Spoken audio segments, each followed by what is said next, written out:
Because you were the only two here.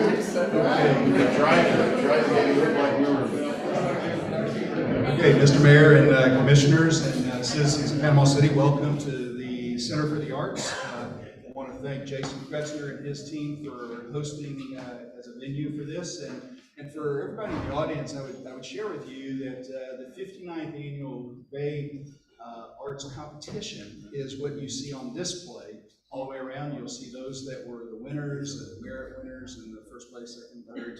And then several of these pieces of art are also available for sale. So I share that with you because we're so grateful. Jason, thank you for what you do for us, and thank you for extending the arts in our community. You do a brilliant job. Okay, so today, Mr. Mayor and Commissioners and our citizens, today is a workshop that is an iterative step in a multi-phased process that we're employing with regard to what is going to be the replacement asset for the Civic Center. Now, for the general public, to share with you, we have demanded as far as the status of the Civic Center, because everybody's always asking about that. But the Civic Center is, we have gone through an arbitration process. We, as well as FEMA, have presented each side of our positions on that to a 3 federal judge panel. It's in the judges' hands now, and we're hoping within the next 30 days that they will render an opinion on what the outcome of that asset will be. Nonetheless, we do know that we want to be the center for the arts within Bay County. We believe in the arts, not the least of which is right around here in the Center for the Arts.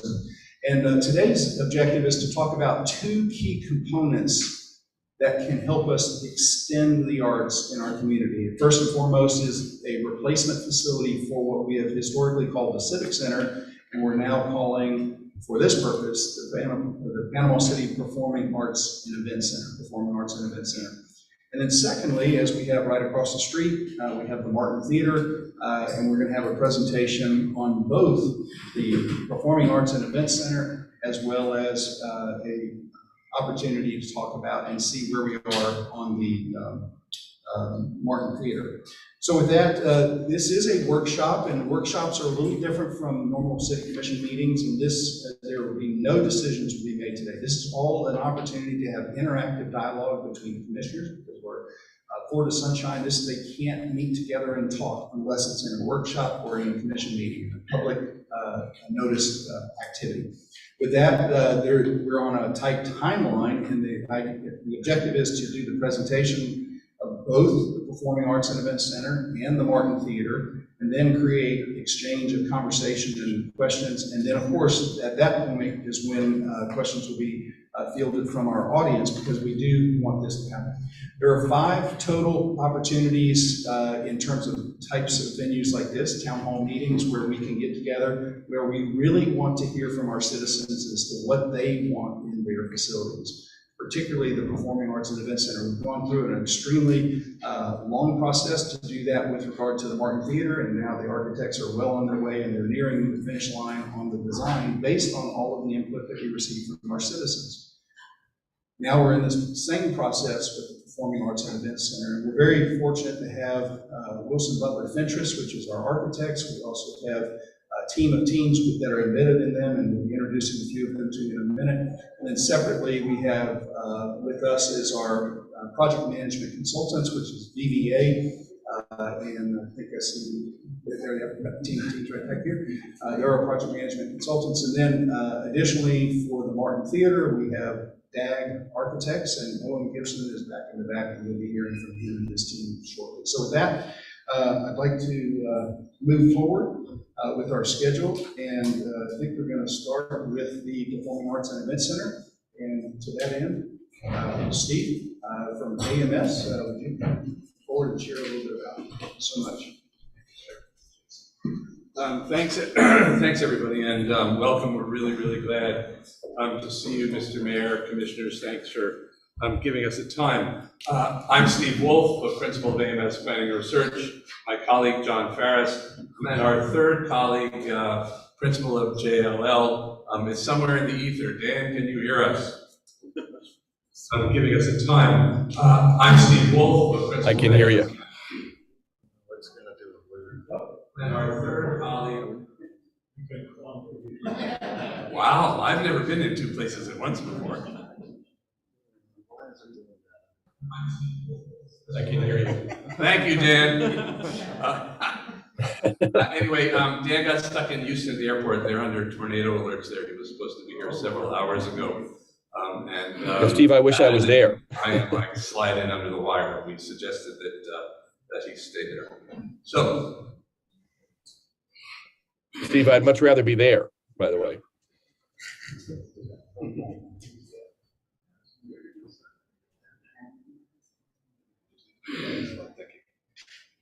We've got about 20 minutes to take you through quite a lot of stuff. We want to let you know what work we've been up to for the last several months.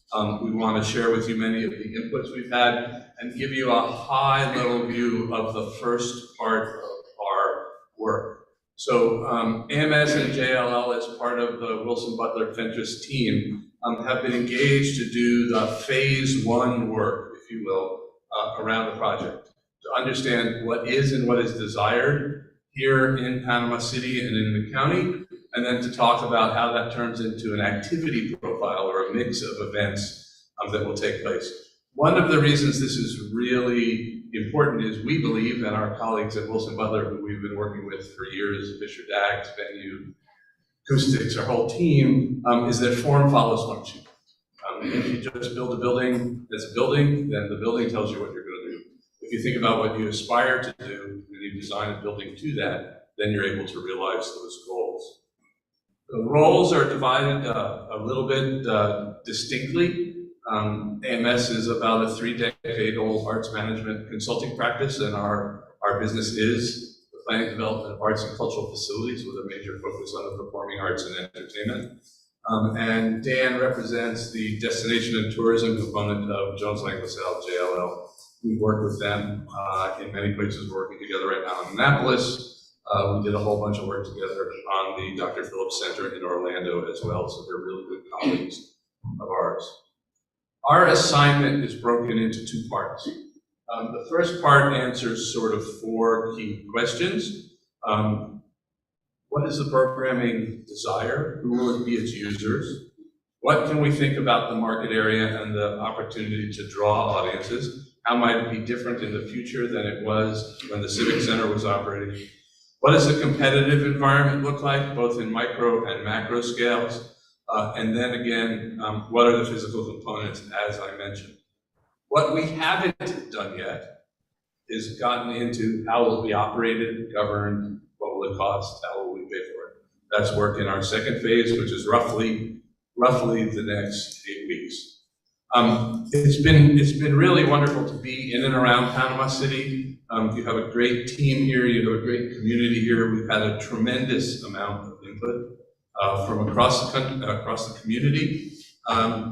Tons of reports, interviews with leaders. We looked at lots of venues and event centers.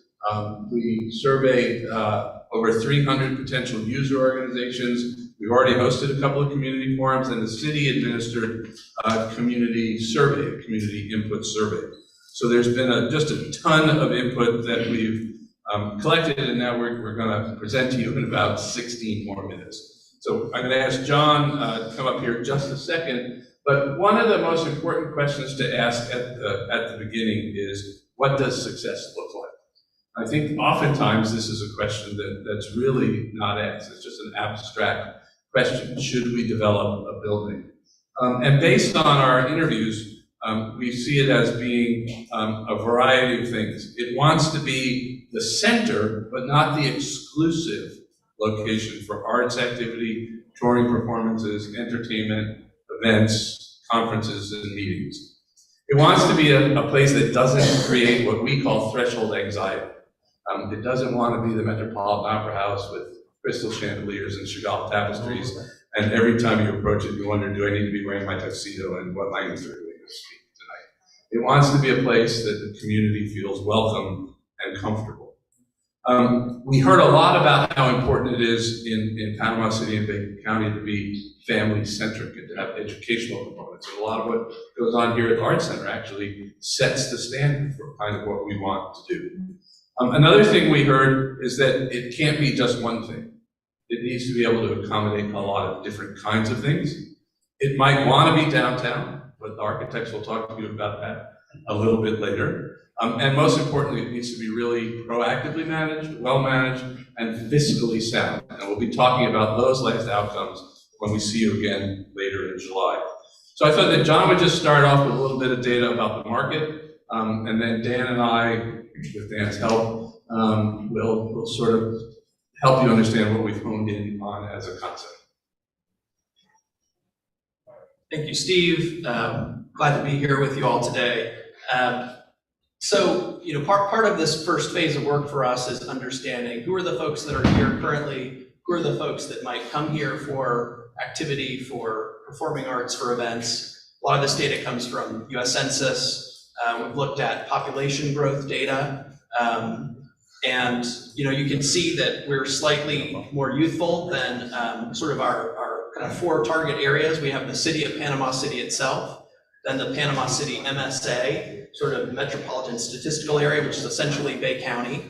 Then we have the state of Florida, and then the US as a whole are kind of our 4 concentric circles, right, that we're measuring against. We've looked at household income, we've looked at home values, we've looked at diversity, all of those sorts of things.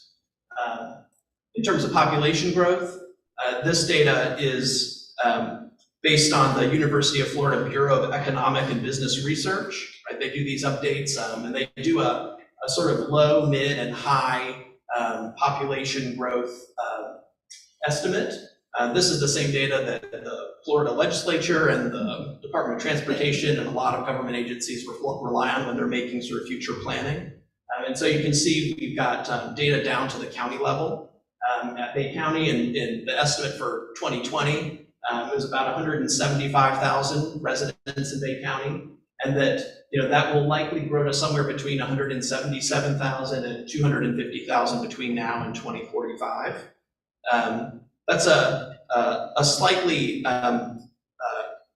faster rate of growth in the low scenario.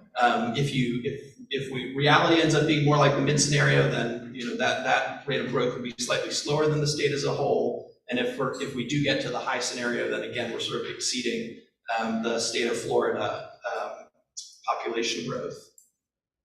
So the other thing we want to look at, and we did this on both the performing arts side and the special events side, is where are the other places that we're competing against, right? Because we are looking for audience members, we're looking for attendees. And on the performing arts side, this is within a 3-hour driving distance. It's essentially Tallahassee to Pensacola and a little bit out to Mobile. You can see that we've got about 85,000 total seats of capacity for performing arts. 60 of that is in arena and amphitheater. So even if you back that out, we've still got about 25,000 seats of performing arts capacity. Most of these are in the 1,500 to 2,000 range. We've got the Civic Center in Dothan that's a little bit higher, same in Mobile, and the Ruby Diamond Concert Hall in Tallahassee that's slightly on the smaller side, but most of these are in that 1,500 to 2,000 seat range. On the event side, there are, as we all know, some very large markets in the Southeast. Huntsville, Birmingham, Savannah, Jacksonville, Orlando, Miami. When we looked at the convention business, those five markets, Orlando, Miami, Savannah, Birmingham, and Huntsville, take about 75% of all of that business currently. And then additionally, there are 9 hotels and event centers that within a 4-hour driving distance, that's about how far someone's typically gonna come for an event like this or for a conference. There's another 266,000 square feet of meeting and event space. I think if Dan, who's on Zoom, can hear us, hopefully Dan. Yeah, can you hear me? He's gonna speak to these next couple of slides. Dan, can you hear us? Yeah, can you hear me? Okay. Can you hear me? Can you guys hear me? Hello? Can you hear me? Testing? Can you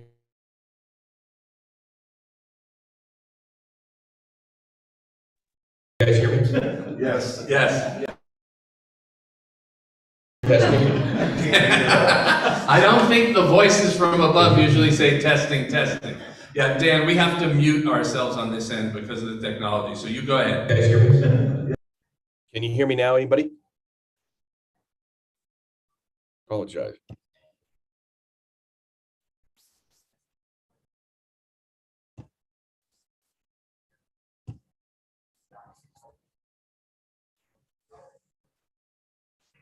Can you hear me now? You can't. Okay. Okay. Okay, so just a couple of quick comments. I do want to go back to one thing that John just said on that slide earlier too, that really ties to what you see here, and that is when we were studying the, if you will, the kind of statewide inventory and the regional inventory related to convention center space, and that we really came up with the belief that if you think about traditional convention center space, which quite frankly is relatively inflexible, doesn't necessarily at times appeal to a broad spectrum of events. We thought there was a different way to think about the right opportunity here or the right solution here. So if you look at the two notes we make here about the radius of population and where they are, and the point that meeting planners typically in the traditional convention center, oh, sorry, Steve, yeah.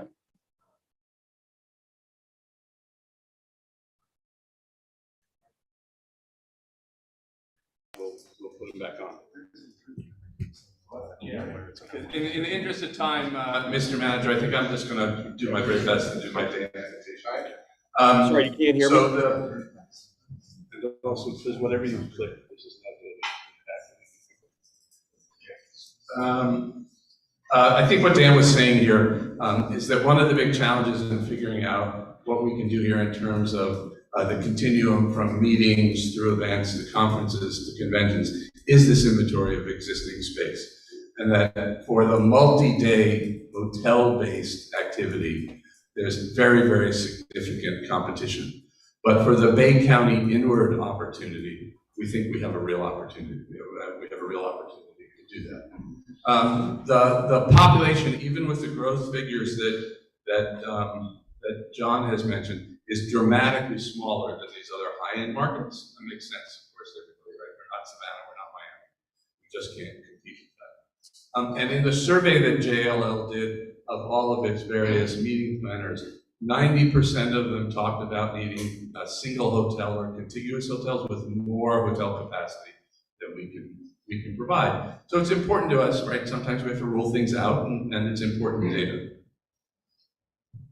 The other thing that we really understood is that we have a significant opportunity in terms of entertainment and a real gap, right? With the Civic Center being gone, all of that activity needs to be accommodated. What we heard from the stakeholder interviews was also additional kinds of activity that are not here. At the same time, we have the new facility that's being developed in Panama City Beach, which is a sports-oriented facility. So we took that sector off of the table as a primary use for our facility, but as you will hear, we're thinking about how we accommodate it if it comes back. Been a lot of, for example, a lot of dance competitions that were very important to Panama City that have gone elsewhere. We don't want to make it impossible for them to be here, but we also know that they're currently somewhere else. We're going to have to compete for that activity. So when we looked at the inventory of what's available, we were able to identify about 160 uses a year spread across these four broad categories. Special events and meetings, community events, which are really important, from dance competitions to community meetings to community-based arts groups, as well as touring programs. And the interesting thing about the market is there's a route that sort of starts in Central Florida and makes its way west into Texas that Panama City is on, and we have an opportunity to engage in that market. So we tested that activity profile against three different concepts that we heard about. The white paper that the citizens of the community developed was hugely important to us in terms of articulating an aspirational goal. And we looked at what that talked about. It had primarily a fixed seat auditorium in it and an independent meeting space. We also heard some conversations about, might there be artists who want to relocate to Bay County and have their own venue? Think of Branson, Missouri as the idea. And we investigated that. Doesn't appear to be a lot of traction there at the present time. And then we started to focus in on it and said, could we create something that combines these activities? Because when you look at them, there isn't really a lot of justification in the first instance for two standalone rooms. We would have two rooms with a lot of excess capacity in them. Two buildings would be the better way. I see Bob giving me the "it's not just two rooms" sign over there. A lot more than two rooms that wouldn't be well utilized. So we've been working as management consultants trying to communicate to designers and architects what we're talking about. We want a space that can accommodate performing arts and events. We think that the primary part of it should be flexible. It should be divisible. It should be able to accommodate people in fixed seats and in a kind of GA or standing room admission. It needs to be technically sophisticated to do the highest end events we might want to be able to do, and at the same time for us to easily turn it into something else. This room looks much more appropriate. This building, thank you. This building now looks like, hey, we have a reasonable level of activity in it, but we have an opportunity to introduce things that haven't been in the market before, whether they're festivals or immersive programming, which is coming on great, or other kinds of scaled up activity that we might be able to generate here in Panama City. And we also think, and you're going to hear a little bit more about this later, that we have a really significant advantage with the Martin Theater. As you reimagine the Martin Theater as part of the community, we think bringing these two together in a mix of activities says, you know what, we have a really neat room that does plus or minus 500 fixed seats, that there's an opportunity to connect that in a community-wide program mix. So everybody laughs at me. This is my slide. I own it completely. Nobody else agreed to it. But it's really important at this moment in time that we don't build what the last century built.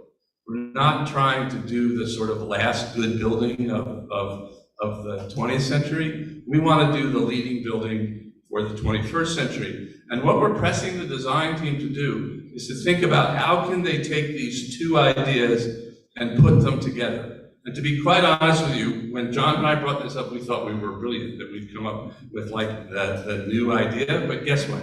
It's already been done once.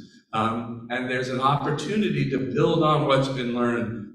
This incredible facility in Turku, Finland, which uses a large volume, moving walls. We're not talking about like sort of partitions, we're talking about moving structure that allows it to be configured in a flat floor, with a theater, with large standing room. Like, oh my God, somebody was reading my mind. I should have had the idea, obviously, at least 8 years ago, when they pursued this facility. Because in fact, there is a tremendous amount of programming that this kind of space can do and can do simultaneously. We don't have a good name for it yet, so we're calling it flexible. But we're gonna work on that. We think somebody said, what did you say, Scott? We should call it this morning the Cube, or something like that. But we're working on it. But the notion of being able to accommodate exhibits, festivals, meetings, banqueting, performances, immersive activities is a real opportunity for Panama City to set itself apart from the other things that are on those maps, most of which is restored historic theaters. So it's a really, really interesting opportunity and exciting one. So with that, I'm going to pause, I think, before I pass it over to Scott, or are you all set to go? Dan, we'll figure out the technology if you can hear us before we see you again at 5:30. Thank you, everybody. Thanks. Can you hear me?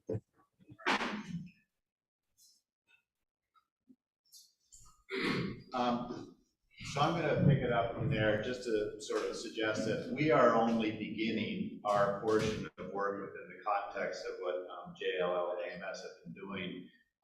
But we have been working simultaneously, at least on the aspect of really trying to study the sites and the site context. If we think about this workflow, the work that we're doing for these first phases, and referring to them as primarily phase 1A and then phase 1B, will basically go into the conceptual design of a facility, and we can put some numbers. We are in the process of trying to sort of study sites and narrow the site options. So really all we've done to date is really identify the potential sites, which we'll talk about in a minute, We've done some background review. We've collected a lot of information about the sites, very sort of, important stuff like infrastructure and easements and ownership and all these parts that will impact the overall cost of the project. And we have started sort of setting up our criteria for narrowing those site options. And in the conclusion of this, we'll be making a recommendation, and that will probably be coming in the next 4 weeks, and that will allow us still sufficient time to sort of work out a conceptual design for the selected site by the end of the, I think it's around middle of late August. And at that time as well, or simultaneous to this, we've also been, the information that AMS and JLL have been gathering is going to help guide us into a space program, which will also be something that we'll need to know before we can design the building. So we've identified 13 potential sites. They've been identified by, our client body, but we've also identified another based upon some situation analysis. We made a point of touring all these sites. We've taken quite exhaustive walks across them and taken aerial photographs, and we've also gathered a great deal of information. We basically understand all the principal aspects of size, ownership, zoning, and environmental issues or characteristics. We're also have spent a great deal of time, obviously, looking at all the existing work that's been done in depth, because there's been a great deal of work done in terms of the downtown visionary plan, as well as overall city plan. So we've looked at the recovery action, the economic development plan, the strategic vision, and then, of course, the reports that we've gotten regarding tourism. We've been aligning this with all of the long-term vision plans, and obviously, we've had some opportunities to meet with people and understand sort of the aspirations of recovery. So looking at the context, there is sort of a citywide context that we're looking at, and there are sort of opportunities that have been identified by the community redevelopment agency. So we're sort of looking at some of these.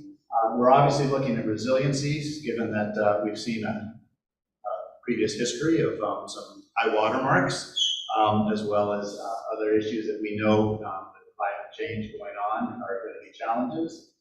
The other thing is we also are looking at sort of things that are going to be specific to an arts venue and event space. Those have to do with noise and vibrations. Siting a performing arts center near Air Force Base is going to be sometimes a challenge acoustically to make sure that we do create event spaces that are very quiet in order to be recorded at events as well.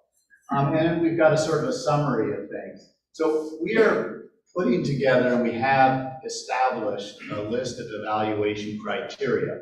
And there are 3 primary areas, as you can see from the list on the left. That's sort of showing you a much longer list and comprehensive list.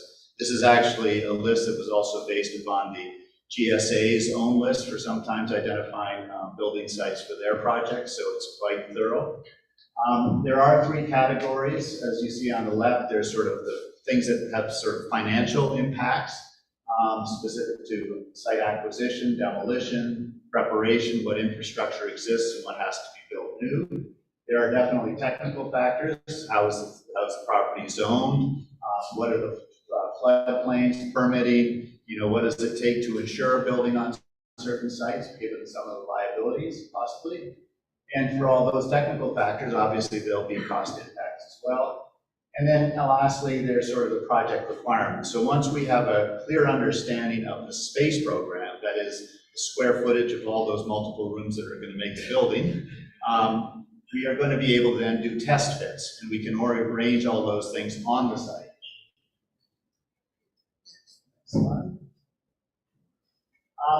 And then I think then there's also a lot of just sort of detail, because as analytical as all this sounds, I think we all know that ultimately the siting of this building is all about the impact it can have on the rest of the community in the downtown. And I think the cultural and historical interest of Panama City relative to a lot of the region, it really is the epicenter of a lot of the history of the region. We would like to sort of see whatever we build here really be capitalized on by other development. I was saying earlier that I don't think we've built a performing arts center where, had I had the vision, I should have bought bought up all the adjacent properties, because 10 years later, they've always turned out to be a great asset, but it's not always an easily measurable one. But it definitely does and has improved the value of the property. So we're going to look at the scale and architectural context of Panama City, what are the complementary building uses nearby. We did this little site plan for our interview, but it really shows you where all the commercial and restaurants and government buildings and tourist attractions are today. And we're going to sort of go through all these sort of criteria of this specific context of some of the sites that we're looking at.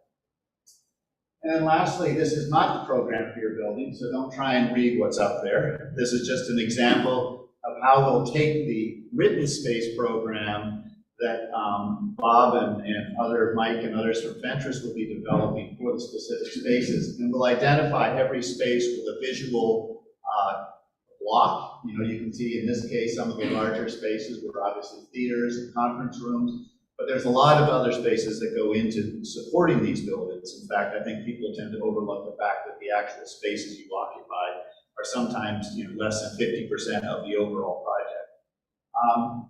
And we'll do a test fit, and then we'll also understand sort of relationships of, you know, how do you drop off people at the front door? How do you service the building? Where's the loading dock, especially with event centers? How do you bring those trucks into there without disrupting the activity of downtown and the streets of downtown? And then this is just, again, don't look at the diagrams on the right. They're just to illustrate that we'll experiment with sites multiple ways, so we'll look at them all kinds of ways.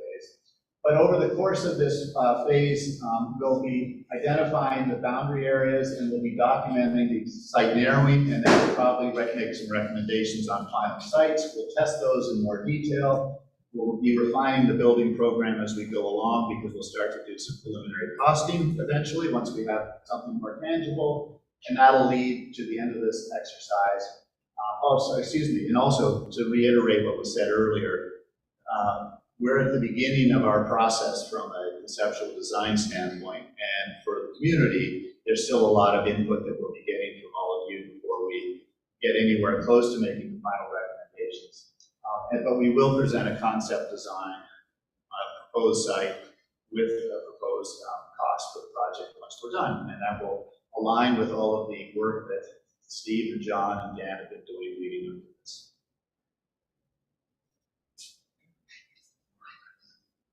So I think we can turn it back over to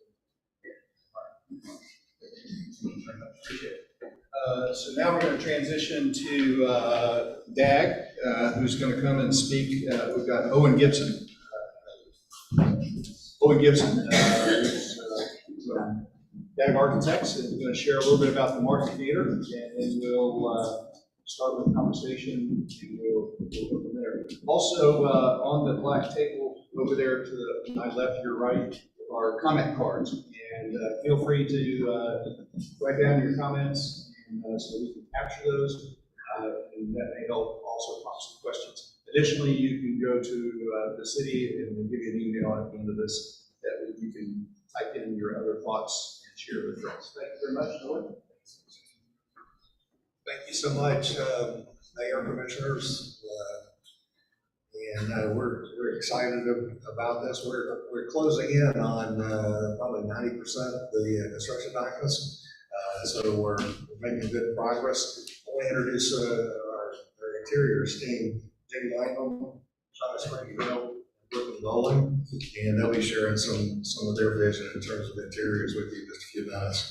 So with that said, this is some of our consultants that we've been working with, the acoustic, theatrical, lighting, the structural, I won't read all those, but we've got a good talented team that we've been working with for years. We work with one of these consultants on various projects.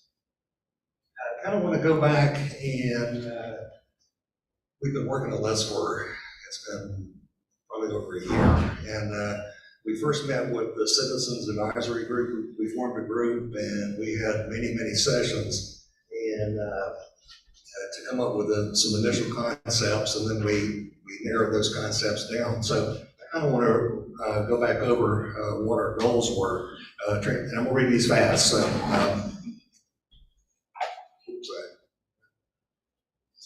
Transform the Martin Theater into a self-sufficient, multifunctional facility, modernize the facility while maintaining its historic character, generate additional activity in the downtown area for local businesses, accommodate flexibility. Again, flexibility is a key word in the type of venues to allow for more usability, create a multi-use theater with diverse programming to add value and quality of life of Panama City citizens and the art community at large. And last but not least, enhance the city's image to make Panama City the premier city in Northwest Florida. So that was some preliminary goals that we were looking at as we developed some concepts.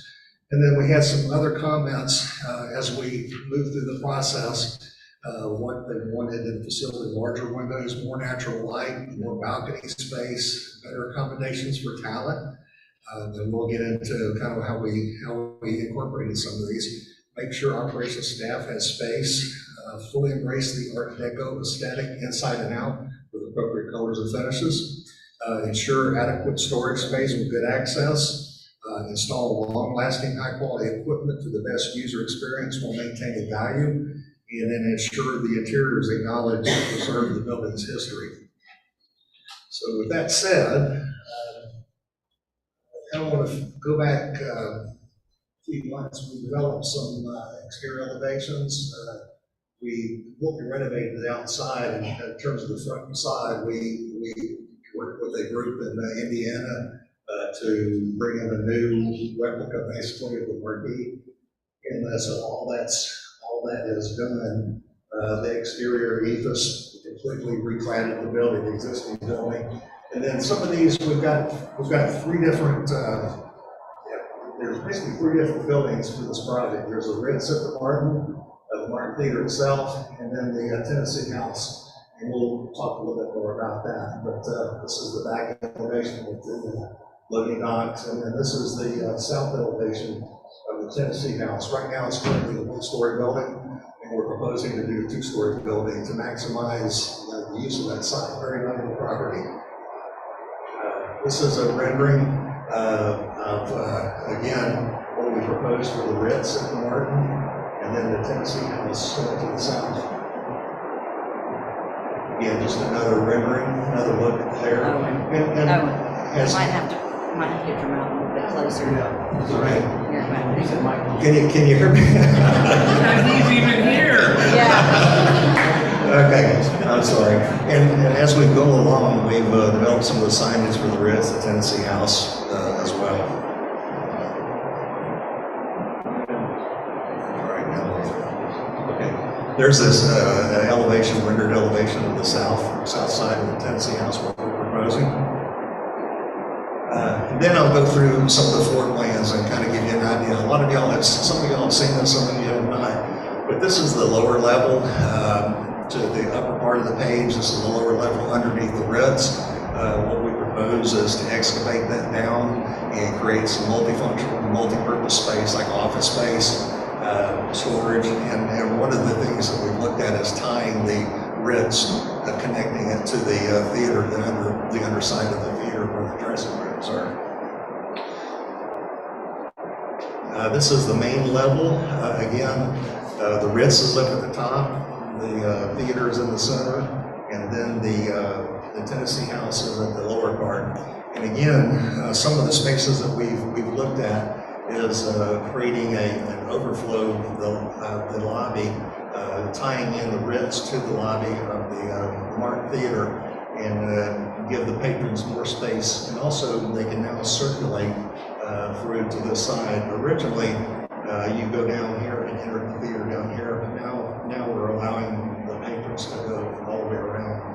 Also, another thing that we're looking at is moving the storefront out to the front and enlarging the lobby space. Another change that, as the plan has evolved, is we've looked at several options here for the back of house dressing rooms. We've created 2 VIP dressing rooms and given a bigger green space for the performers. Gives direct access out to the stage. This is just a kind of show you what we're looking at in terms of the reflected ceiling plan. We're showing the chevron pattern that kind of lends itself back to the Art Deco design, showing some of the theatrical lighting and the rigging.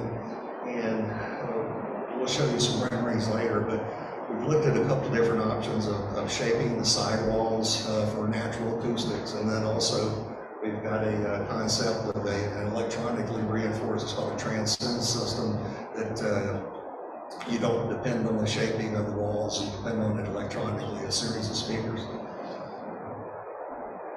This is the upper level. Again, you can circulate, and let me back up. What we've done is we've modified the structure so that you've got an access, what we're calling basically the upper level and the lower level. But the upper level, you can come in and there's what we're calling a VIP speakeasy bar. Again, that's additional concession space, additional space that patrons can use prior to performances and during intermissions. And we've added some additional restrooms up in this upper floor. There'll be some seating areas, self-seating areas, and we'll show you some renderings of kind of what our vision is for this.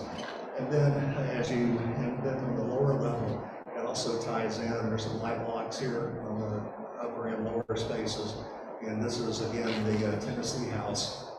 Basically, this is just a more hospitality space that people can rent out for weddings, business events, and so on. But there will be another bar, and then there's also a warming kitchen up here that this space can be catered, or you can cater from these areas. There's about between 480 and 500 seats, depending on the width of the seats we end up with. This is an upper level to cut through some of the mechanical space, but again, there's a third floor space over the Ritz, and the Ritz is basically, it's an existing wood suspended structure right now, and I may get too close here, but No, actually, you need to get closer. okay. But anyhow, there's an existing wood structure that we're basically gutting that building and putting in a new structure. So the third floor we've got reserved for open offices, conference room, and additional restrooms as well. And that could be utilized by whoever's running the event space as well. So at this time, I'm going to turn it over to Shauna and let her kind of show you some of the renderings and stuff with revisions of what we recommend.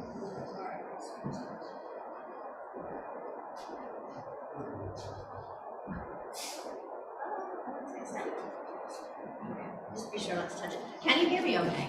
Yeah. Yes, and I did get a quote from somebody asked, please tell them to speak into the mic. Okay, speak into the mic. Not that close. No, it's good. Is it good? I can all hear it back there. That's great. Okay, good. Well, if you had the pleasure of presenting this to you back in November, anything that you saw then that you don't see today, it's because of the evolution of the project, either spatially, logistically, product appropriateness, being very good stewards of your budget. So I just wanted to caveat that, because there's a few things that were quite notable that you're not going to see in this presentation. Let's see, which way? No, that, okay. So again, as Owen introduced and as our statement at the beginning of the presentation said, our inspiration came from the heritage and the existing facade of this gorgeous theater, just carrying that concept, coloration, and of course the Art Deco influence and inspiration throughout the entire space, using materials that are appropriate for use where they're applied, but also creating an experience. These are experiential spaces that function in their own individual way, but can be experienced all three at the same time if the venues are active at that point. So what you're looking at is finish samples, virtual finish samples, and oh, by the way, we have these physical samples here. So at the end, if anyone is interested in touching and feeling and tactile looking, we can certainly do that. But we have incorporated the Martin Theater logo in several key places, here being a very central point in the middle of the space on the floor. The floor is terrazzo with a brass inlay, and you'll see this rendering in just a second. with some key feature areas that we're focusing on, some specialized material. One being the martini glass wall covering above the built-in banquette, which you'll see in the rendering, and then a beautiful backdrop to the entry flooring with this ombre mosaic tile, and then some quintessential thoughts of modernizing Art Deco lighting expressed at the bar area. And here is that rendering of how these finishes would be applied to your first approach and introduction to the new Martin Theater. So this would be your main concessions. And as Owen mentioned, there would be an overflow that you can see in the background, which we'll get to as well, with our Martin Theater logo again in the flooring as well as in the grand stair detail. There's a lot to get through, so I don't want to seem rushed, but I certainly want to give everything its attention. Since our last meeting, we've developed the grand stair a little further, so that's what we're showing here on the side with our grand stair railing detail, Martin Theater logo incorporated in the railing, a beautiful backdrop for wall covering going up the stairs. Again, at our last meeting, I mentioned some great selfie moments, which is free publicity and free marketing. So we certainly want to provide plenty of those spots to showcase and shine for free on social media, so you get a shout out. And in that said, we also have incorporated a more modern idea of a photo booth opportunity, which is a digitized mirror, versus, you know, the old-fashioned get into the photo booth and take a picture. So that's what we're showing here as well. It would have a very similar red backdrop to the curtains at the main stage, and then showing how that grand stair would have some indicative shapes, a ziggurat of the Art Deco time, and a lovely focal point of a light feature. We also mentioned doing a timeline and remembering the history of this great landmark. So there's a great opportunity on the second floor arriving to the sound box of the theater to install a very large mural of the theater back in the heyday. So that, I think that'd be a really nice addition to your entry experience going into the theater. And just to let you know, we haven't forgotten about details such as, you know, restrooms. So we definitely want to keep that Art Deco thought going and simplifying and making these spaces just as experiential as the front of the house, but keeping in mind functionality and usability. What you have also started to see is some signage. So we have started to incorporate ideas of signage again with an Art Deco aesthetic to them. I'm going to turn this part over to Brooklyn, and she's going to share a little bit more about how the theater itself has transformed.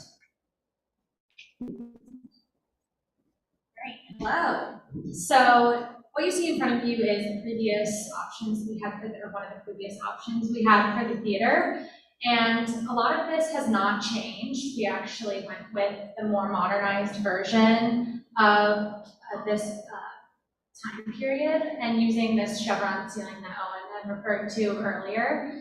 A couple things that have changed are some of the siding options. This is a more natural acoustic approach, which is the undulation of the walls actually creating the acoustics for this space, and so that each seat has proper acoustics, and it's a deeper dive into more of the technological aspects that this space requires. This is another option for achieving the same technological level, but it's more of that, it's the Transcend system, which is an active sound system, and so it's how you can actually achieve the same quality of sound in each seat of the space. And so you will notice that the Juliet balconies have been removed, and part of that is a product of really trying to keep these spaces like the Ritz and the Tennessee House where they can be used together or separate. And so it was really important to keep that acoustic separation, but at the same time that connection through the sound and light box if all these spaces were to be used together.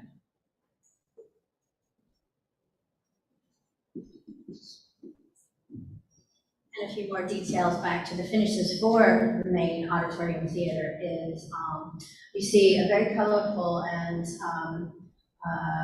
playful carpet that we're looking at for the aisles of the theater. Again, incorporating the Martin Theater logo and some colorations that have been inspired from the exterior. Again, bringing it on into the theater. Of course, the quintessential red drapes would be a huge focal point as it be wrapping around the performers as they do their shows. We've also incorporated the Martin Theater logo at the end cap aisles of each seat and showing some finishes for what those seats would be finished out as. As the sound box developed and came into play, we've taken the Martin Theater logo and the background carpet to be the introduction to the theater as one approaches from the sound box, as well as some acoustical fabric wallpaper. I know I was going to do that wrong. And again, just to let you know, every area is important to support the function. So this is showing what the dressing rooms would be aesthetically expressed as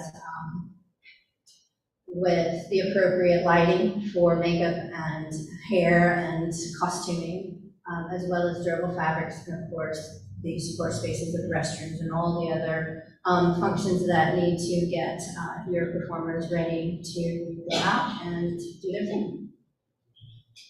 A VIP green room, theater room finishes as well, in keeping coloration the same throughout, but thinking of proper materials here for functionality and cleanability and budgetary purposes. Then going back to the Ritz concessions. This is a great, as Owen mentioned, this is a great overflow area and money generator separately to the theater, but as well as supporting the theater as well. So we would treat that as an extension and an introduction to the Speakeasy Lounge upstairs. So those two aesthetically can tie together. Keeping in mind the old brick and kind of giving it that kind of speakeasy look, which was indicative of an Art Deco period. Incorporating brass. Brass was the metal of the time, so definitely that's what you'll see on this project throughout and as the budget can tolerate. So running the terrazzo floor through, again, for consistency but durability on the floor, and then now you're starting to see some of the decorative pieces like lighting and furniture coming into play to kind of round out and finish out the Art Deco feel and look. And here's what that area would look like.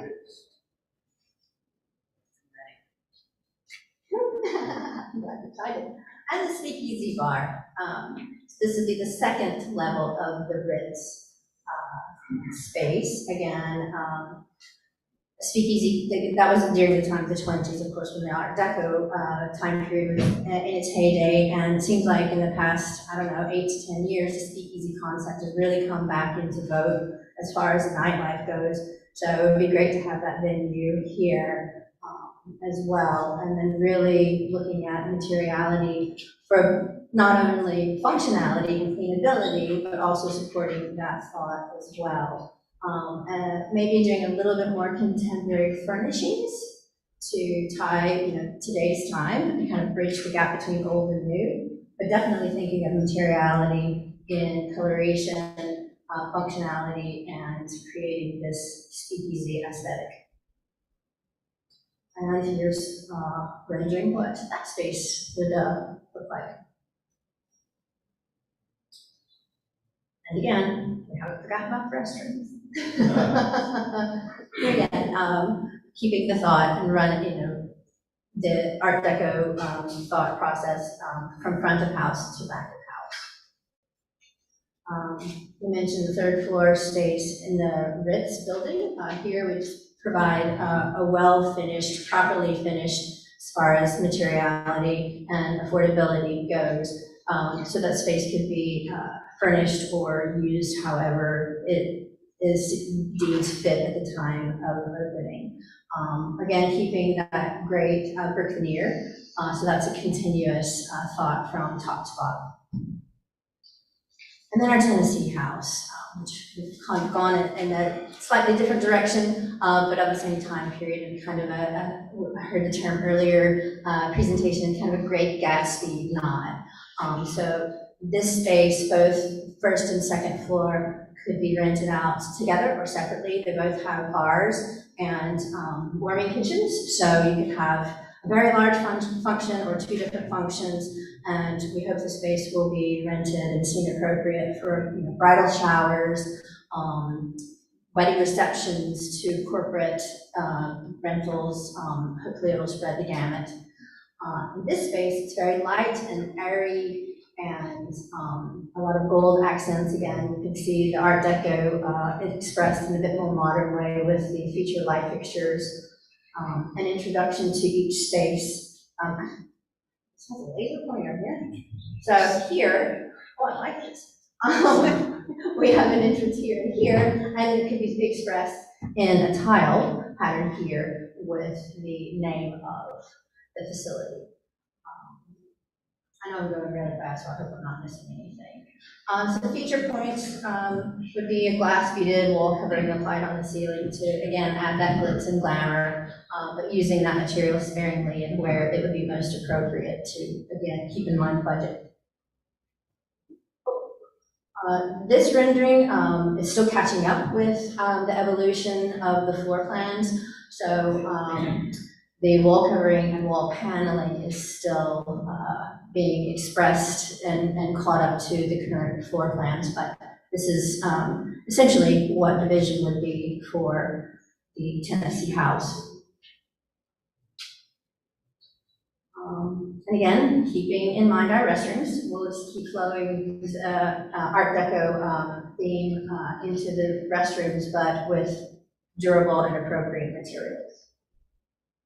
On the second floor of the Tennessee house, very similar, but we have incorporated a few darker tones, just so it has its own personality as well, and pulling in the colors that we've used throughout the space, and really having a great focal point of a bar in that space as well. What looks like wood flooring is actually a wood tile, so cleanability and durability was definitely given thought for that material selection. And here's a rendering of what the second floor bar area would look like. In the previous plan, we didn't have any banquettes here, but we've been able to incorporate that into the space as well as large banquet tables. So it gives a nice variety of seating to the space, and a really nice feature point. And that's it. That's it.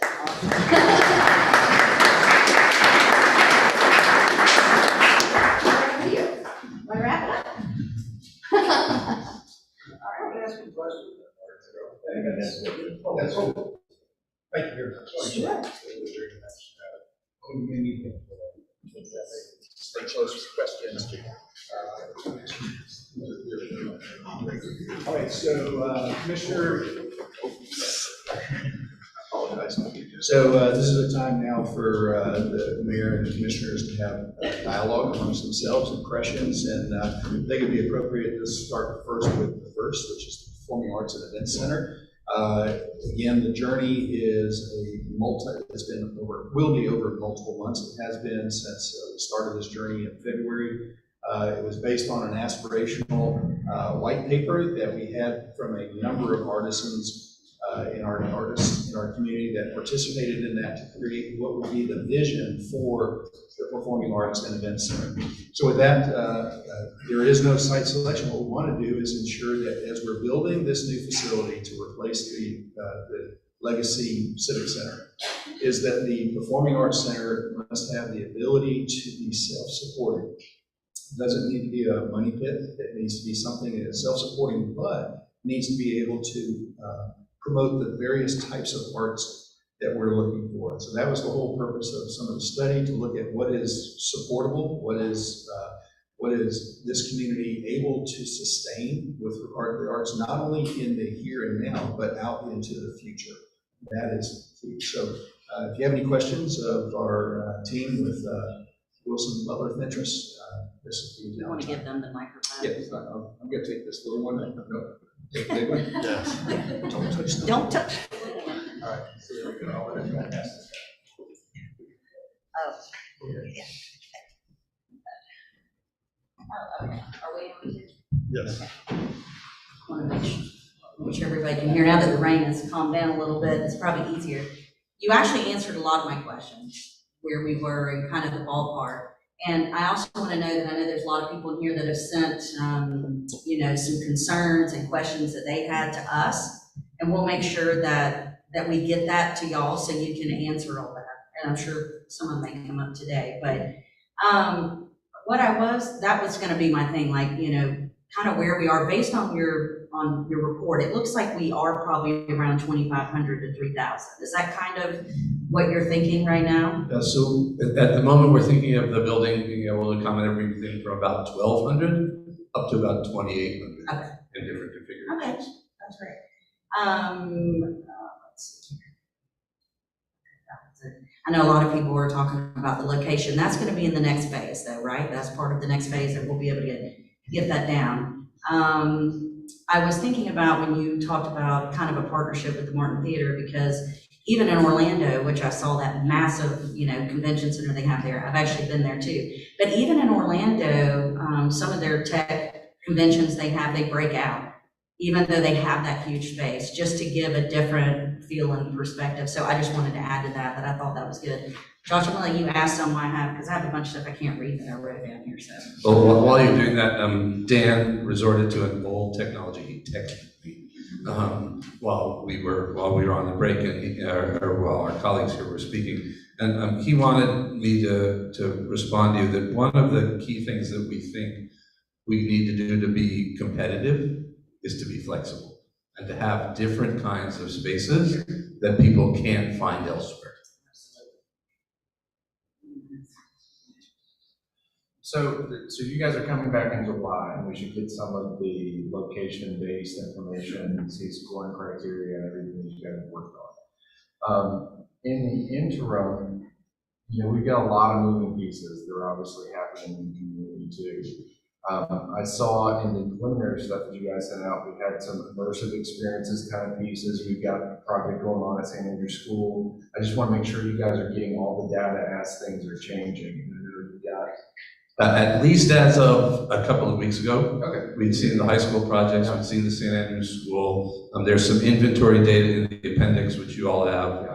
But it is actually really, as consultants, we'd love it if the world grows. And we could do our things, but it's important that we keep hearing about anything that new that comes up, and Mr. McQueen and his team have done a great job of making it. And this is for everyone's good. So you guys are taking into consideration, like the Bay High School, the auditorium. That's correct. All of the other ones, and trying to figure out where this exactly fits. That's correct. Before we haul it all the time. First of all, thank you all. It's not easy to work in the rain like that. I really love the idea, and I've always said all along, nobody's trying to reinvent the wheel, let's be honest. It would be fantastic, what the needs of the community, from what I've heard, and I've been here a long time, and I'm in the music industry, is to have a multi-use functional building, like you all suggested, where you could have a convention space, where you could have shows, where you could have a meeting room, or a black box theater, or some of those type of things, And it's called being flexible, as you all well know. And I think that's the key thing to making it successful and sustainable. Because you may not need 2,800 seats for a dance competition. You might need something with 600 seats, I don't know. If you want them all in the same location. I'm very impressed, I just don't want to see us get to where we can't afford to rent it. Because it has to be, functionable for that. But that's really all I have to say at this point. I'll let the mayor talk.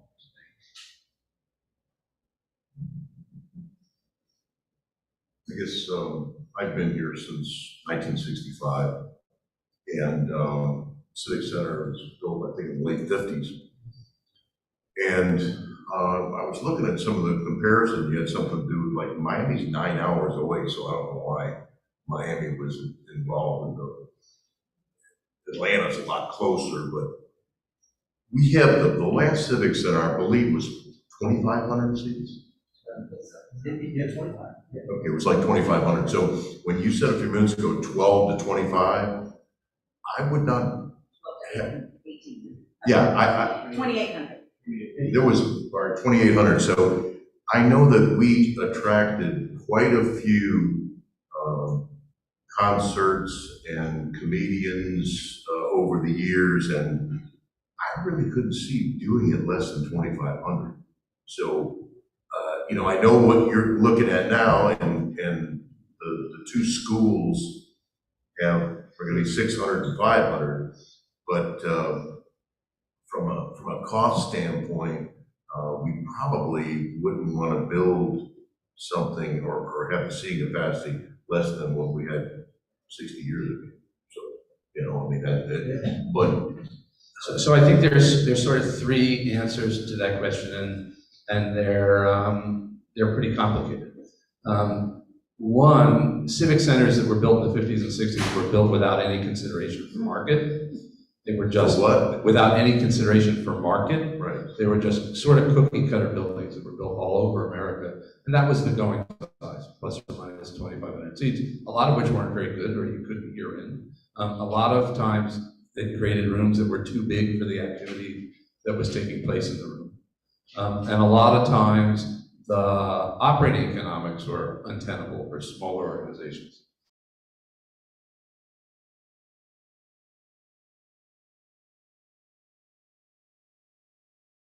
At least that volume, and to be, as the manager knows, brutally candid, the number of events that are going to be in or historically have been in Panama City at 2,500 or for that matter, 2,000, 2,200 plus is actually only about 40 or 50 events a year in the most optimistic of activity profiles that we can create in a fixed seating way. So we didn't want to just build that room. At the same time, we as we look at what's coming in the sector, the emergence of general admission flat floor concerts, 2,800 seats, 2,800 people actually, we shouldn't even call it seats. I think Bob Campbell, roughly 60% of that probably standing room, right? I think that we needed to have a space that could get bigger than that at a ticket price point that was affordable. And at the same end, with the high schools being small, with college being small, we wanted to have something particularly for regional and community organizations that would allow them to scale up, but not swallow them up in the room. So the advantage of this flexible concept is that we get what we had and we get more. So that's where we're trying to get to. Okay. Well, it's 40 to 50, that's one a week. Yeah, so that's quite a few. So. We'll talk more. I think we'll talk more in phase 2, 1B, about why it's important in a contemporary building like this that's not enough activity to make the building operate to the manager's expectations. Break even, hopefully. I understand. No, we always had to subsidize it, but we got to subsidize a lot of things. So I just want to make sure that we're that's the conversation that we go to next. Sure. Okay. That's all I have. So this kind of piggybacks on the mayor's question. So there were several things in our additional documentation where we have the shared risk. Could you kind of share with it, because I know that's going as part of your analysis, and there was a lot of community expectation around having a large performance venue to attract large acts. You guys did a market analysis on that, and so could you kind of just talk about just a brief second about shared risk and what that would mean for us? Sure. Thank you for that opportunity, actually, because it's very important. So we talked to a lot of promoters and presenters who bring acts through the Southeast. who bring them nationally. And the economics of the acts now are, it's kind of a descending tier, right? They go at their, well, yes, they're way up there.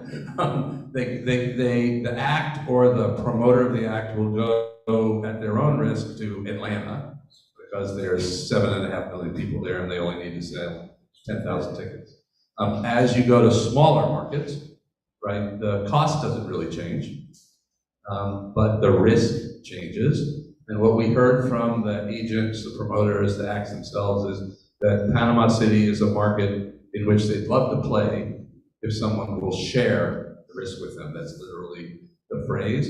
So we're going to need to explore an operating entity and a management entity different than you had before that will actually say, okay, here's the deal. You bring the act, we'll throw in the building, and we'll split the gate, just as one illustration.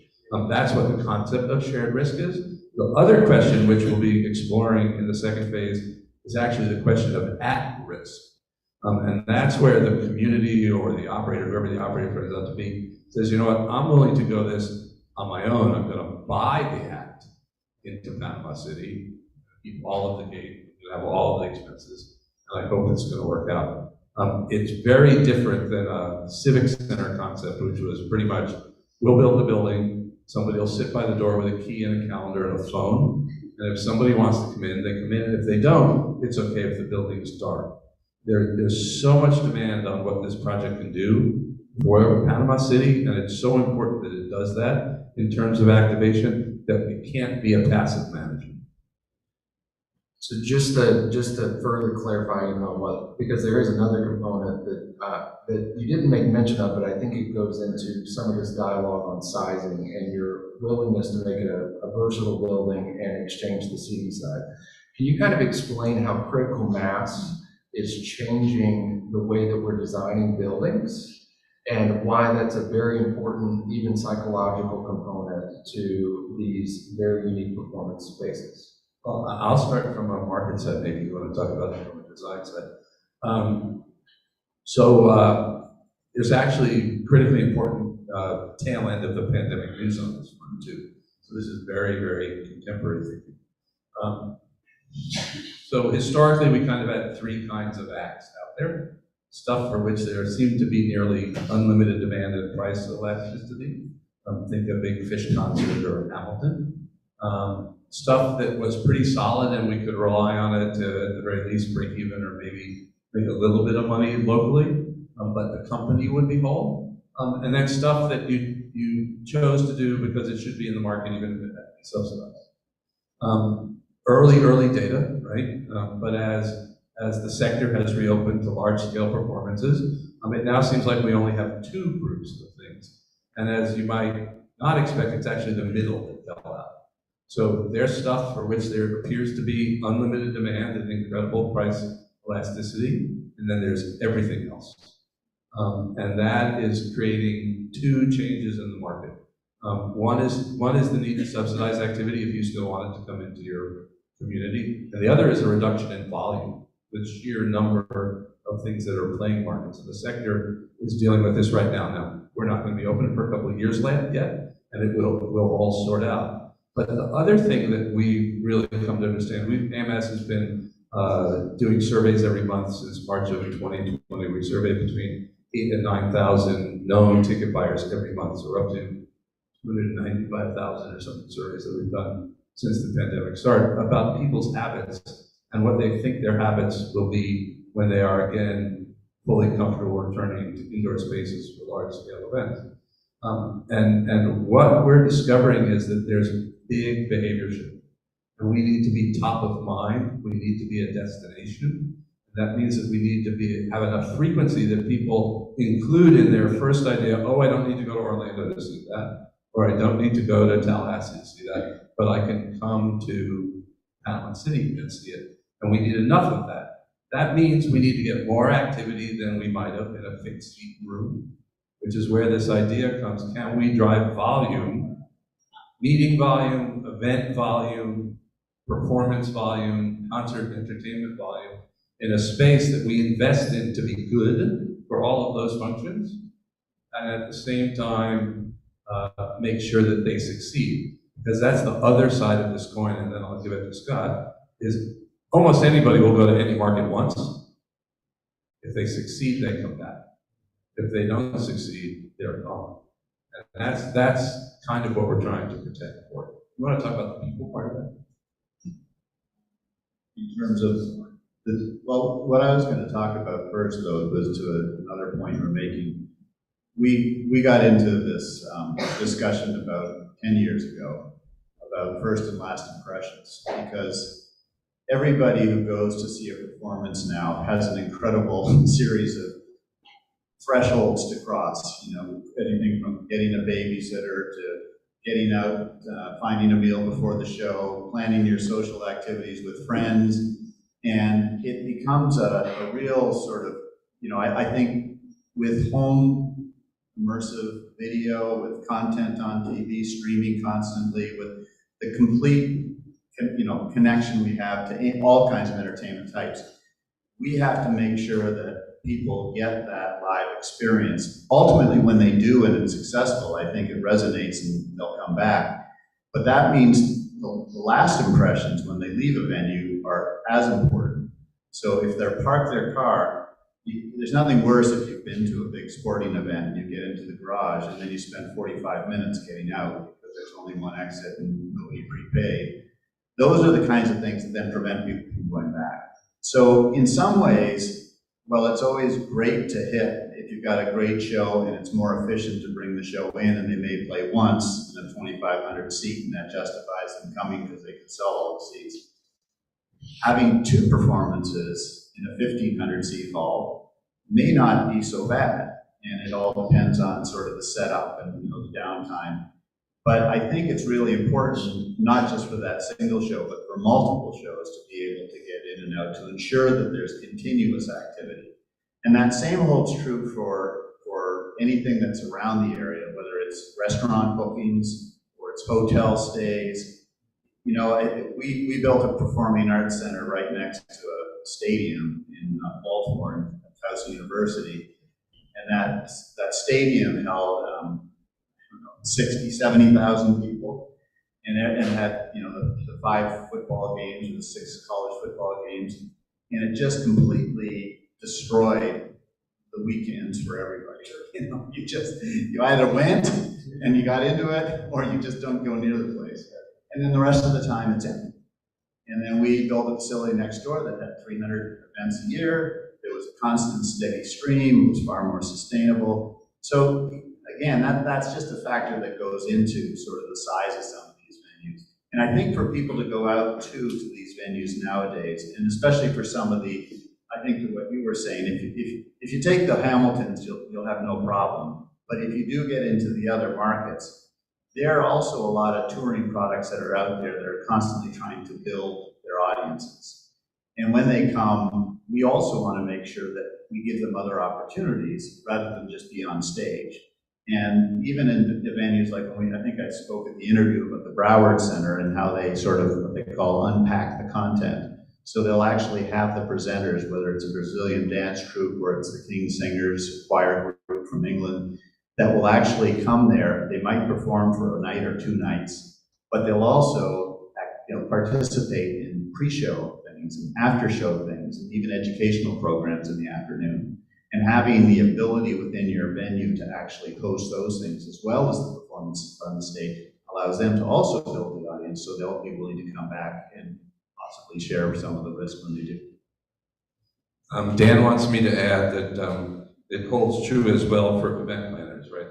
The pre-expectations, the standard of the room that we built, to your point earlier about being competitive with unique space and different space, and that they'll come once, but what will bring them back is the experience they have, and that will become an important part of our conversation in the next piece of work here about how we operate the facility moving forward. Okay, so I just wanted to touch on the convention space. I couldn't quite tell if the idea is still trying to kind of be in one space or if it's 2 separate locations. I don't know if you've gotten there, and I haven't gotten there yet. But the other thing is, maybe I kind of misunderstood it, but it sounded like the convention space may or may not be a healthy economical decision for our city. And I know you're gonna answer that, but kind of to piggyback on what he said too, it's like the beach is building a really large convention center out there. Not that we can't, but we are one county, and so just making sure our resources. And I wanted to say to you about the shared risk, I thought was interesting because we do have a destination in Panama City, and they're already doing that a lot on a much smaller scale. So that's a great asset that we have with the bed tax. And then there was another, and really quick about the performing arts, the other thing, maybe, in the room, we haven't voted on this. This is just kind of out there, been dialogue with citizens, but is an outdoor theater at the marina. Frankly, over 4th of July, there are probably between 5,000 and 10,000 people. That's a lot of people so I just want to, if we don't know, we've not voted on that, but if that concept is approved, I know it's outside, but I just want to make sure y'all, as you're doing all that, just that you know all the, like he said, all the moving parts. So go ahead. Mark, let me try to go quickly. Yeah. So I'll try to work backwards. Provision of outdoor space we think is important. It would be great if it was affiliated with this project. The architects are working on that. We are not using the word convention very intentionally. We don't believe we can be competitive for large scale, multi-day, So I didn't hundreds understand or that. thousands of people conventions. Okay. Our vocabulary is in the realm of conferences, events, and meetings. Right. We're very aware of what the beach is doing. I think that answers. Did I get all of the questions? I think that clarifies for them too, because it looked like, maybe this convention space isn't so great. Yeah, Like, no, we're not using, Okay. not in that space. Okay, because we are not, as based on what you found so far, that would not be wise of us, because That's correct. we cannot compete with that. But it doesn't mean we won't have large spaces That's for correct. traveling exhibits or different things. Absolutely. Not just large, but high quality. Okay, excellent. So with that, we'll pause on the Performing Arts and Events Center. Want to transition to what DAG presented with regard to the Martin Theater. So we're at 90%. Certainly the commissioners already have approved us moving forward. We've already contracted with the design with Owen and his team. They're moving forward iteratively on that process. They're just a week or two away from getting us the 90% plans, and then we'll tweak it and then go in for final 100% construction documents with a view toward. Unless you don't have I don't know, can y'all hear me on this? That's channel 13. That's channel 13. Channel 13 Channel 13. Channel 13. I just want to point out, up there in the upper left, that's Dan, who's at the other end of my text chain. Hey, Dan. All right, so just very quickly, we're going to transition over to what DAG is doing with the Martin Theater. Commissioners have already moved us forward on contracting with DAG to do the design, and they're rapidly moving forward. Next couple of weeks, we'll get 90%. We'll do the final tweaks, and then we'll be getting the final construction documents, I believe, in September. Is that right? September, to put it out for bid. And that'll be coming back to the City Commission for your final action and approval. So with that, any conversation from the We'll go first. with regard to Martin Theater? Really quick. I don't know about anybody else in here, but I still have goosebumps after looking at what you showed us. Yes. I mean, I almost feel like I would wear a tux in there, Yeah. And I think it's something that Panama City used to have a long time ago, we had boardwalks and things like that, but I really think, and I'm glad that we were able to cobble together the insurance and all the different things, because I think that's gonna be a real showpiece for us. So, thank you so much. I thought it was beautiful. I'm sure it's in this book I was looking. Is there a kitchen planned in there somewhere? Yeah, there's on the Tennessee House portion, there's a warming kitchen on the upper and lower floor, so it's more in line for catering. Okay. That you can bring in for events. So, but yes, there's a warming kitchen on the first and second floor. The other question I had was, Yeah, there's also, and yeah, Brooklyn is right, there is also a kitchen back behind the second floor, on the Ritz. Good. The other question I had was, and one of the pictures showed it and one didn't. In the past, it's always had what I would call staggered seating, where you have a step up, step up, step up. And that may still be in place. I haven't even been in the building since the earth. And that part may not be damaged. I don't know. Yeah, that portion is still there, but we're modifying it. But I was going to say, I'm not a fan of that, but I'm just one person. Because of wheelchairs, because of people, that have a hard time climbing steps. Yeah, one thing that we have done in the renovation is add elevators, and we've got handicap seats down at the bottom, and then at the upper level, there's accommodations for people to come up in the elevators, and there's the dedicated space for that. So yeah, it will be more ADA handicap friendly with this design. Yeah, and I realize it's just a work in progress at this point. Absolutely. But it's very beautiful. I have to agree with the mayor. Well, thank you so much. It's a great date night. I think the word that you might be looking for, Mayor, is class. Very, very classy. So, a fantastic job. Love the way everything looks. It is going to be a fantastic addition to the community.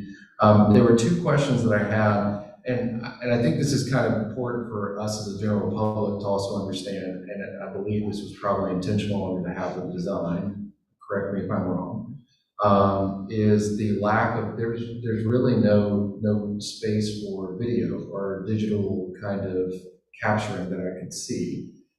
Is there spaces for cameras and things like that in trying to create a digital environment, or are we trying to create a room that is really just that place for that place?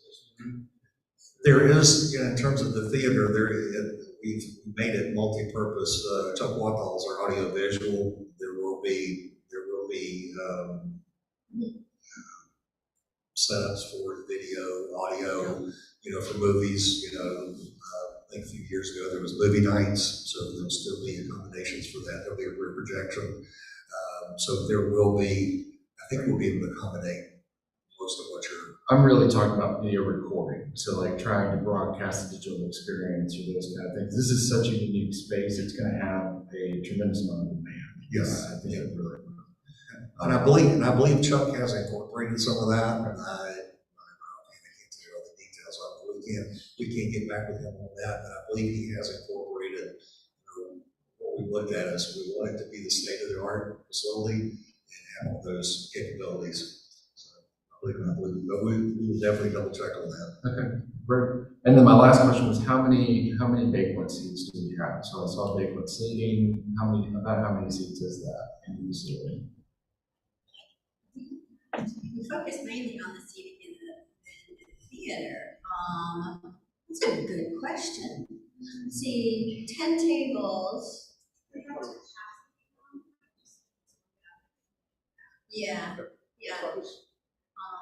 It'd be a total stab in the dark at the moment, but yeah, we'll certainly do a head count there too. Great question. Yeah, I'm just gonna mimic what everybody said. I mean, I lived in Atlanta for 16 years. I've experienced class a lot there for sure.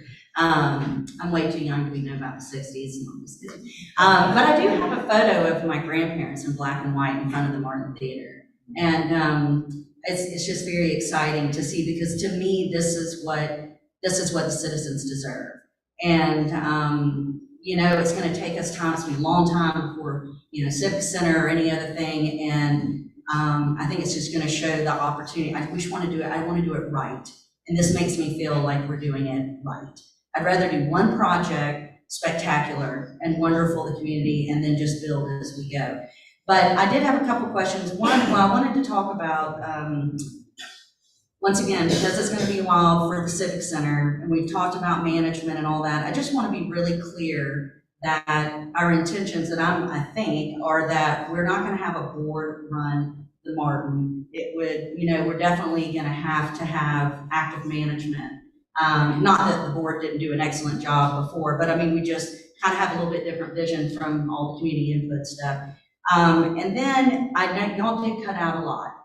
there were some things that, I mean, you still blow my mind with all the Martin Theater emblems and the places that they are and all those things. But I did know, because between the Civic Center and between this, we've talked about fixed seats versus, seats that can be, taken away and things, and so there can be different events there. Is this fixed seat in the Martins?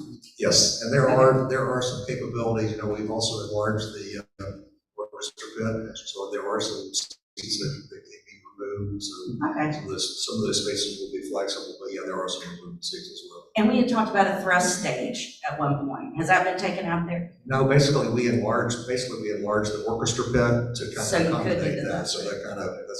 Oh, that was really cool for like comedian shows and things like that. And then, let's see here, that's for you. I'm just kidding. Okay, so one of the last question I had was because the seats won't move, I've already had like schools and stuff talk about, oh, that'd be an amazing place to have prom or to do those things. Will there be space, like the other largest space we have, how many people will it accommodate? That's a good question, but I think, all the like the hospitality space and the overflow space on either side of the theater, I think it'd be an awesome place for a prom. So, we've got those spaces that will give that awesome experience for that. So, yeah. I was just kind of That was kind of our vision. One thing I wanted to do is, Shauna, Brooklyn, Jenny, Chuck Elmer couldn't be here. They've done an awesome job. Well, and that was just my last thing. You picked the right design firm. I mean, you nailed it. You really did. And we're all very proud of the product that you created. I appreciate that. And now let's get it done. Yeah. So, we've got just maybe about 5 more minutes left, and go ahead for Skip, if you'd like to ask a question. This is a very impressive presentation, especially with the Martin. I represent the generation that grew up here and the 60-something generation that has come back. I also, some seminal moments in Panama City was Billy Jack at the Martin Theater up in the balcony. The other one was 1975. Greg, you were probably there for Franklin Comes Alive, for that. And then also seeing Don McLean in the Martin Theater was absolutely incredible. And that's what we need to attract. Another kudo to Jennifer over here with Destination Panama City. She brought in a group that JJ Gray and Lofro, and they have a following of, I met people from Tampa, from Atlanta, and all around. I think that we are in a prime position to get on that circuit. And I also feel a little bit that we're going to have exponential growth. The 2043 or 45 numbers seems to be a little off. Mark might could address this with the base of the future at Tyndall Air Force Base. I heard that we're going to get 4,500 support staff worldwide for the F-35s. And they're making that the base of the future. And situationally on that, let's say we get 2,500 support staff. That's going to be, another exponential growth factor. I lived in Raleigh, North Carolina for 25 years and have just moved home the last 2 or 3. I represent the people that are coming back home to this beautiful, beautiful area. This community is craving the arts and a place to have the arts and to be able to go see. We're sick of driving 5 hours to Atlanta, 5 hours to New Orleans, 5 hours to Jacksonville, 5 hours to Orlando. So this is just going to be fantastic, but we need to build it a little bit bigger and anticipate the growth of what we're going to get from 30A. 30E is becoming the new 30A. So I think if we build it, we'll be able to fill it up. That's just my input. Thank you. Thank you, Skip. Yes, please. I always get in trouble by asking questions. The Martin Theater was a home to community theater. It was a huge home. That's where we all went. I've been in so many shows, or minutes, at the Martin Theater. And I'm wondering where we're gonna fit in this plan, because it takes space to rehearse. You got 6 weeks to put on a play. I'm just curious to know where we fit in the Martin anymore. And I would like to say, I wanted to say, if we still intend to have a Martin Theater Board, okay? It was just the management of it we're talking about, so I do want to make sure all the people have been on there, it's an amazing job, it's a huge heart for them, and they need to be right there at the forefront as well. I do remember that being a problem in general, like, it was great for community stuff, but then like you couldn't do movies because the stage stuff was there, right? Like there was some, and I don't have any knowledge and I'm not gonna pretend to, but I did ask about that. How is that gonna work? Because we wanted to be able to use it all the time, but people do need to have their stage. That's a great question. So separate from the tasking that DAG has, John and I and several of the City Hall are looking at alternative sites in the proximity where rehearsal space can be taking place, where they can do set construction that does not encumber the Martin Theater for 6 weeks for a weekend performance or a 2-weekend performance. So we'll have some capacity off-site so that we can have this site being, the Martin Theater being more widely used.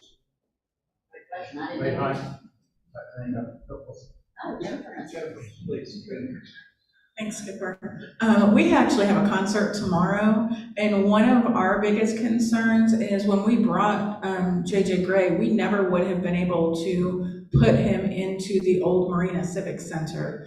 The stage was not adequate for the type of professional musicians that we have now. You know, it's great to talk about like back in the day when we had cool people come to the Martin Theater and the Marina Civic Center, but the shows are much more elaborate now.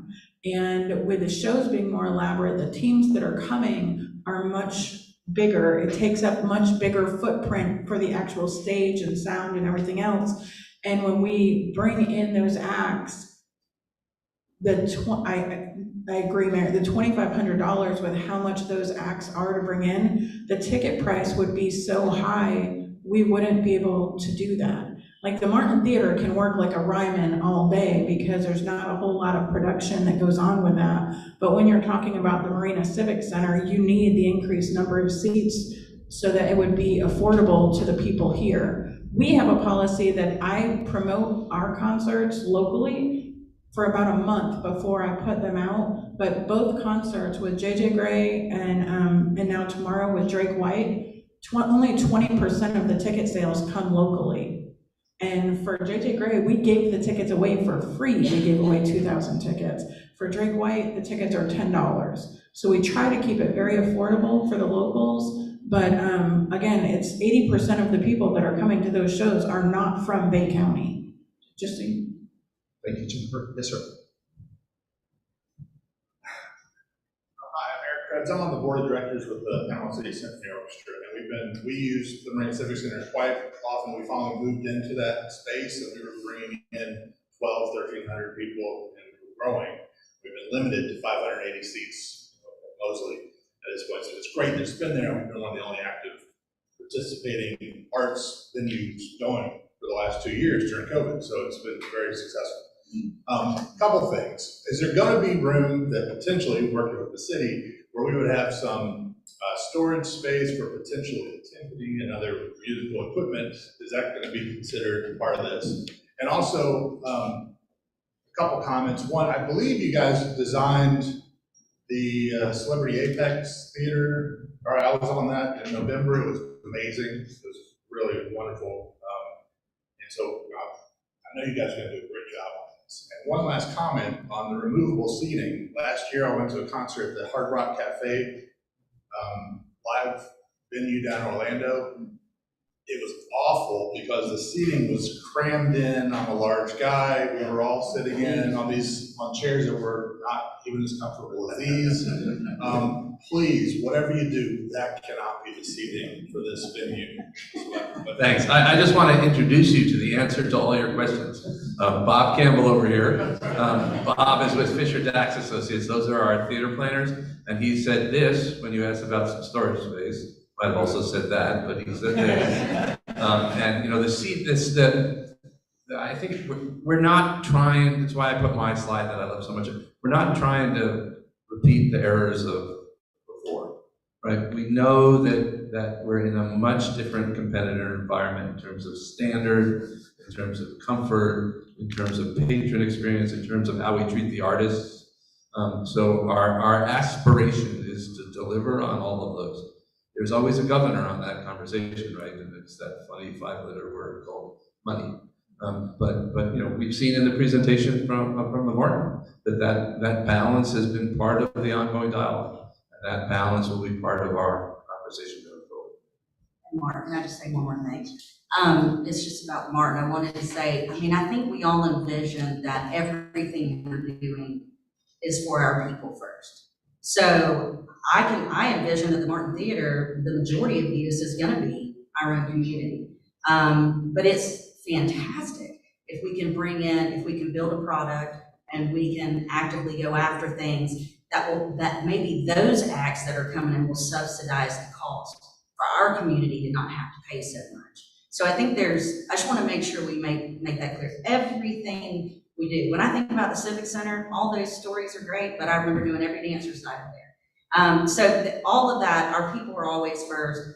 We're going to have to work with other people, and we're going to work with a lot more community groups probably than that were able to use it before because of the stage issue, not because of programming the board did a great job. It was just the fact that it physically could not happen. So that was a great question. I just want to make sure you knew that I have envisioned that most of the programming, even the Stars and Guitars, obviously that was a huge event for them at the Civic Center, but they're super excited about the Martin. Because they said, well, instead of doing one big show, we'll do like a 7 series concert series or something. And that's a local community, local benefit and all that. So I just want to make sure that y'all know that. Okay, Mr. Mayor and Commissioners, in the interest of time, this team has to go to another meeting at 4 o'clock up the street. However, this evening at 5:30. Just in time.